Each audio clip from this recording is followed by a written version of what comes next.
नमस्कार, जय हिंद। आप सभी का स्वागत है आप सभी के YouTube channel learn with Rukhso Chaudhary पर। साथियों, मैं सब इंस्पेक्टर रुखसो चौधरी आप सभी का स्वागत करता हूं। हम पढ़ रहे थे BNS की सीरीज और आज उसी में लेकर हाजिर हूं आगे की धाराएं। ठीक है, धारा 290 तक हम पढ़ चुके थे, आज पढ़ेंगे धारा 291 से। तो धारा 291 में बताया गया कि जीव जंतु के संबंध में अपेक्षापूर्ण आचरण। जीव जंतु के बारे में, उन जीव जंतुओं के बारे में बताया गया इस सेक्शन में स्पेशल, जैसे कि आप घरों में पशुपालन करते हैं और उनके बारे में अगर आप अपेक्षापूर्ण आचरण रखते हैं तो धारा 291 ये बताती है कि आपके विरुद्ध जो है धारा 291 के तहत आपको कंसीडर किया जा सकता है। और धारा 291 में जो जीव जंतु के बारे में जो बताया गया अपेक्षापूर्ण व्यवहार का मतलब ये है कि अगर जीव जंतु को आप इस तरीके से रखते हैं कि उनका जीवन अगर संकट में पड़ता है तब धारा 291 लागू होती है। धारा 292 में भैया बताया गया है कि अन्यथा अनुपबंधित मामलों में लोक न्यूसेंस के लिए दंड। ठीक है, धारा 292 ये बताती है कि लोक न्यूसेंस का मतलब आप समझते हैं कि पब्लिक न्यूसेंस होता है, उसके बारे में बताया गया है। धारा 293 बताती है कि न्यूसेंस बंद करने के अव्यादेश के पश्चात उसका चालू रखना।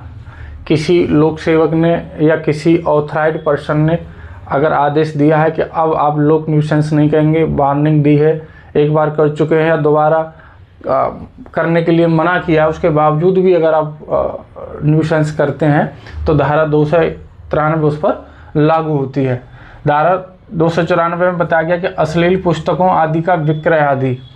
धारा 294 अश्लील पुस्तकों के बारे में बताती हैं। अश्लील पुस्तक हो सकती हैं, पत्रिकाएं हो सकती हैं, रंग चित्र हो सकते हैं या इलेक्ट्रॉनिक मीडियम हो सकता है। ऐसी कोई भी माध्यम जिसमें अश्लीलता का उपबंध पाया जाता है तो धारा 294 के तहत उस व्यक्ति विशेष को दंडित किया जा सकता है।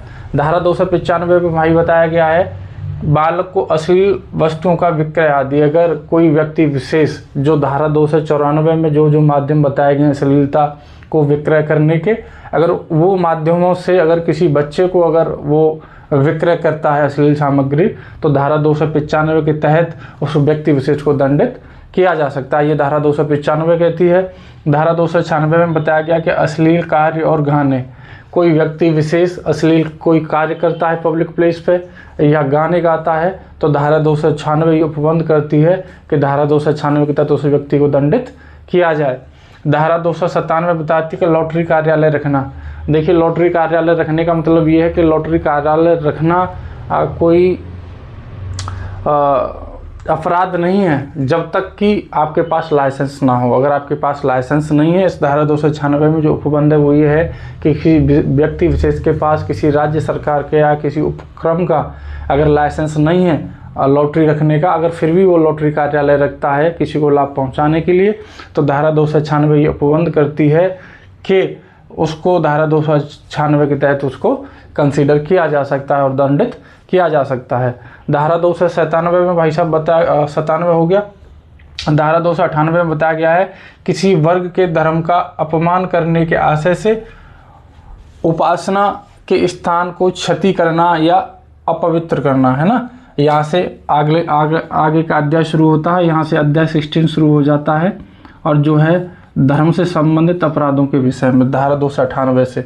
ठीक है, अगर आप बता रहा है कि अपमान करने के आशय से उपासना के स्थान को क्षति करना, कोई भी धर्म चाहे हिंदू हो, मुस्लिम हो, सिख, ईसाई, कोई भी धर्म हो, सब धर्म के उपासना के स्थल होते हैं। उपासना का मतलब हो गया पूजा करना, यहाँ जहाँ पे जाके ध्यान करना। अगर ऐसे स्थान को कोई व्यक्ति विशेष क्षति पहुँचाता है या उसको अपवित्र करने की कोशिश करता है तो धारा 298 ये उपबंध करती है उस व्यक्ति विशेष को जिसने ये कार्य किया है, उसको धारा 298 के तहत दंडित किया जा सकता है। धारा 299 भी यही बताती है कि विमर्शित और विद्वेषपूर्ण कार्य जो किसी वर्ग के धर्म या धार्मिक विश्वासों का अपमान करने, उसकी धार्मिक भावनाओं को आहत करने के आशय से किया गया हो।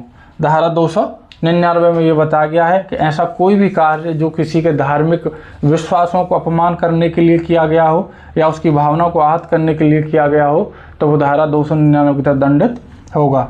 धारा 300 में बताया गया कि धार्मिक जमाव में विघ्न डालना, है ना। कहीं लोग जहाँ उपासना के लिए इकट्ठे हुए हैं, किसी धार्मिक कार्य के लिए इकट्ठे हुए हैं, अगर कोई व्यक्ति विशेष अगर उसमें विघ्न डालता है, उनको छिन्न भिन्न करने की कोशिश करता है, तो धारा 300 ये उपबंध करती है कि उस व्यक्ति को धारा 300 के तहत दंडित किया जाए। आगे बढ़ धारा 301 में बताया गया कब्रिस्तान आदि में अत्याचार करना। ठीक है, अगर कोई व्यक्ति विशेष, कब्रिस्तान का मतलब हो गया जहाँ पे लोग की अंत्येष्टि की जाती है, दफनाए जाते हैं, अगर ऐसे लोग ऐसे स्थान पर अगर कोई इंक्रोचमेंट करते हैं तो धारा 301 उन पर लागू होगी। धारा 300 में बताया गया कि किसी व्यक्ति की धार्मिक भावनाओं को ठेस पहुंचाने के विमर्शित आशय से शब्द उच्चारित करना, है ना। कई लोगों को, जैसे आपने देखा होगा कि ईव टीजिंग करने की आदत होती है, तो कई लोग ऐसे होते हैं जो हर समय लड़ाई झगड़ा चाहते हैं। तो ऐसे ही लोग अगर किसी धर्म विशेष के लोगों की धार्मिक भावनाओं को ठेस पहुंचाने के आशय से कुछ टिप्पणियां करते हैं तो उन पर धारा 302 BNS लागू होगी। धारा 303 में भैया बताया गया है चोरी। ठीक, चोरी के बारे में हम सब बखूबी जानते हैं, लेकिन परिभाषा मैं बता देता हूँ। परिभाषा ये रहेगी कि जब कोई व्यक्ति इस आशय से किसी वस्तु को विस्थापित करता है कि वो उस वस्तु को अपना बना ले, मतलब अपने साथ ले जाए, तो वो चोरी होगी। चाहे वो चीज़ उस तक पहुंचने में वक्त ले ले, लेकिन अगर वो एक स्थान से दूसरे स्थान तक ऐसे कर देता है जो उस वस्तु का स्वामी है वो उससे आँखों से अगर ओझल हो जाती है तो वो भी चोरी कहलाती है। जैसे अगर ये पेन है और मेरी बाजू में अगर टेबल रखी है और टेबल से कोई व्यक्ति मेरे पास है और उसको मार्कर को गिरा करके छुपा देता है यहीं पास में, भले वो साथ लेके ना जाए, लेकिन उसकी नीयत ये है कि जब मुझे मौका मिलेगा मैं इसे ले जाऊंगा, तो वो भी चोरी होगी। ठीक है, चोरी में आपको मैं आगे बता देता हूँ कि चोरी में मिनिमम 3 साल की सज़ा का प्रावधान होता है। मिनिमम नहीं, लगभग 3 साल तक की सज़ा का प्रावधान होता है। अगर वो दोबारा पश्चातवर्ती का दोष सिद्धि के बाद दोबारा चोरी करता है तो 5 साल की सज़ा का प्रावधान होता है, लेकिन फिर जो सज़ा होगी वो 1 साल से कम नहीं होगी। पहली वाली अगर चोरी का केस उसका पहली दफ़ा हुआ है तो हो सकता है कि जज साहब 3 साल तक की सज़ा का प्रावधान है, तो वो उनके ऊपर डिपेंड करता है कि वो 1 महीने की देते हैं, 1 साल की देते हैं, 2 साल की देते हैं या 3 साल की देते हैं। लेकिन एक बार चोरी की सज़ा या एक केस में अगर वो पाया जाता है, अगर दोबारा उसका चोरी में इन्वॉल्वमेंट पाया जाता है तो उसकी मिनिमम सज़ा 1 साल से कम नहीं होगी। ठीक है, दूसरा ये चोरी में ये होता है कि अगर उसने चोरी ऐसी की है जिसकी कीमत 5,000 रुपये तक की चोरी है और वो उस चोरी के सामान को वापस कर देता है, तो ऐसा प्रावधान किया गया तो उसे सोशल वर्क करके भी उसकी सज़ा को ख़त्म किया जा सकता है। धारा 304 में झपटमारी जो है बेसिकली चोरी होती है। तो झपटमारी में क्या होता है, इसमें बल का प्रयोग किया जाता है। अगर अचानक से शीघ्रता से अगर कोई अपना बल का प्रयोग करके अगर चोरी करता है तो वो झपटमारी होगी। ठीक, धारा 305 में बताया गया कि निवास गृह या यातायात के साधन या पूजा स्थल आदि में चोरी। धारा 305 में ये बताया गया कि कोई अगर घर के अंदर से चोरी करता है या ट्रैवलिंग जो व्हीकल है जैसे बस हो गया, स्कूटर हो गया या ऑटो हो गया, इसमें से अगर कोई चोरी करता है तो उसके लिए क्या सज़ा होगी, या कोई मंदिर से चोरी करता है तो उसके लिए क्या चोरी होगी, या जैसे सरकारी प्रतिष्ठान है उसके लिए क्या चोरी होगी। इसमें 5 क्लॉज हैं 1 2 3 4 5 करके, तो उसके लिए अलग अलग सज़ा का प्रावधान है। ठीक है, जैसे कोई अगर पूजा स्थल से चोरी करता है तो धारा 305 का 4 पूजा स्थल के लिए है, धारा 305 का 5 सरकारी संस्थान से चोरी करने के लिए है। तो ये इसमें बताया गया है। धारा 306 में बताया गया कि लिपिक या सेवक द्वारा स्वामी के कब्जे से संपत्ति की चोरी, है ना। जैसे घरों में काम करने वाले होते हैं, है ना, जैसे बर्तन साफ करने वाले आते हैं या झाड़ू पोछा लगाने वाले आते हैं, तो ये सेवक हो गए एक तरीके से। अगर ये लोग चोरी करते हैं तो धारा 306 इन लोगों पर लागू होगी। धारा 307 में बताया गया कि चोरी करने के लिए मृत्यु, उपपत्ति या अवरोध कारित करने की तैयारी के पश्चात चोरी। कोई बंदा चोरी कर रहा है लेकिन चोरी के साथ में वो कभी कभी क्या करते हैं, चोरी किसी घर के अंदर करनी है या बाहर भी करनी है तो वो अपने साथ कोई ऐसा हथियार रखते हैं कि जिससे आदमी डर जाए। जैसे पिस्टल हो सकता है या कोई धारदार हथियार हो सकता है, चाकू हो सकता है। अगर वो उसे दिखा करके चोरी करते हैं तो इसका मतलब क्या हो गया, उसने जान का खतरा दे दिया उसे, तो इसमें सीवियरिटी बढ़ गई। तो ये धारा 307 के तहत उसे दंडित किया जाएगा जो ऐसा काम करेगा। धारा 308 में बताया गया उद्दापन, बहुत सीवियर जो है धारा है। धारा 308 में उद्दापन इंग्लिश वर्ड होता है एक्सटॉर्शन। तो उद्दापन का बेसिकली मतलब ये होता है किसी व्यक्ति को भय में डालकर उससे उगाही करना, पैसे लेना या अपना फेवर करवाना, ये उद्दापन हो जाएगा। ठीक है, जैसे कोई किसी व्यक्ति को या उस व्यक्ति के नियरेस्ट आदमी को, नियर एंड डियर को डराता है, व्यक्ति को डराता है कि अगर तुम मुझे मान लो एक अमूमन रकम मान लो कि 5,000 रुपये नहीं दोगे तो मैं तुम्हारे भाई को, माँ को, बहन को या किसी को या उसको खुद को मैं ख़त्म कर दूंगा या तुम्हें चोट पहुंचा दूंगा। ऐसी अगर कोई बात करता है तो वो उद्दापन होती है।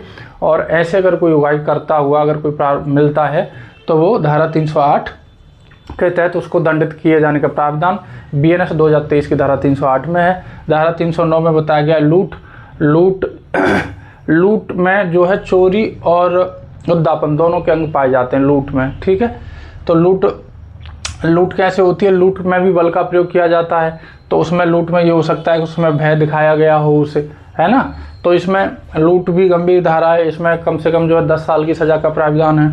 और 310 में डकैती, तो डकैती भी लूट जैसी होती है। ठीक है, तो डकैती में ये रहता है, लेकिन इसमें आदमियों की कंडीशन है लगभग 5, मतलब लगभग नहीं, मिनिमम 5 आदमी होने चाहिए। 5 या 5 से अधिक आदमी जब लूट को अंजाम दे देंगे, चोरी करेंगे खुले में, लूट को अंजाम दे करके, तो मान लो कि वो डकैती है, डेकोइटी। ठीक है भैया, आज हमने धाराएं पढ़ ली 291 से लेकर 310 तक। इसकी वीडियो आपको कल मिल जाएगी और आप ऐसे पढ़ते रहिए, मैं आपको ऐसे ही समझाता रहूँगा और आप अपना प्यार सहयोग यार ऐसे ही बनाती रहिए, लोगों को बताइए कि ऐसे ऐसे मैं थोड़ा समझाने की कोशिश कर रहा हूँ। अगर आपको समझ में आए तो बहुत अच्छी बात है और आप समझते रहिए। ठीक, और संघर्ष करना ही एक विद्यार्थी का लक्षण होता है। जो संघर्षशील होते हैं वही सफल होते हैं, हिम्मत नहीं हारनी है।